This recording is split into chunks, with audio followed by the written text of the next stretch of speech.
Dans cette délibération, vous nous proposez donc de privatiser l'ancien musée national des arts et traditions populaires situé dans le 16e arrondissement de Paris. Ce bâtiment, désaffecté depuis juin 2013 sur décision de l'État, a entraîné un contentieux sur la remise en état du bâtiment.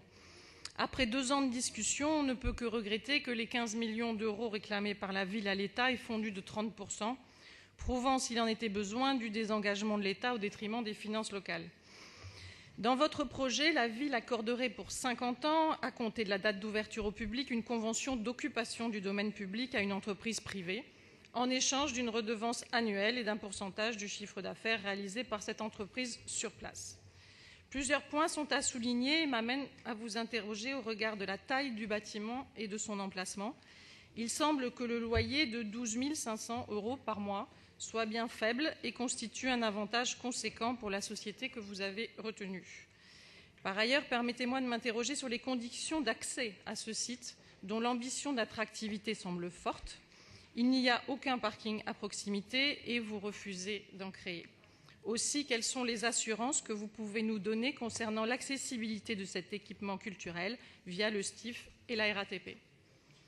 Il suffit de constater l'engorgement qui existe aujourd'hui pour accéder à la fondation voisine, pour s'inquiéter à l'ouverture de ce bâtiment rénové des conséquences liées à l'absence d'études préalables d'accessibilité.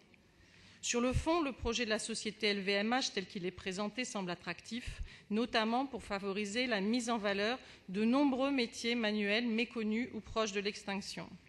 On peut toutefois s'interroger pour savoir la raison qui vous pousse à privatiser un nouvel équipement parisien plutôt que de développer ce lieu à vocation culturelle sous l'égide des services de la mairie de Paris.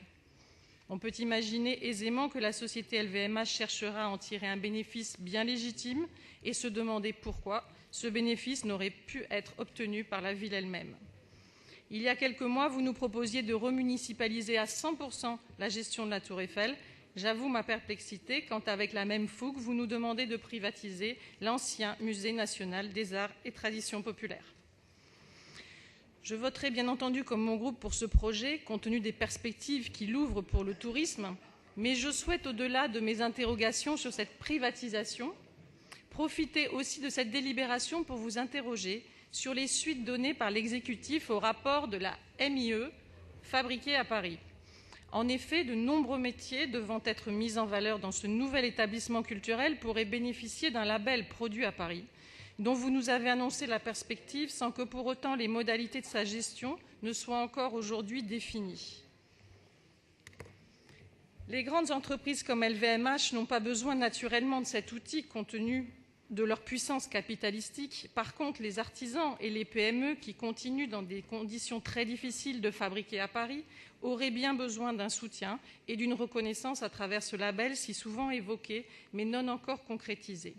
Aussi, j'aimerais que la ville réponde avec la même diligence aux attentes de ces petites entreprises qu'à celles des plus grands groupes du luxe français.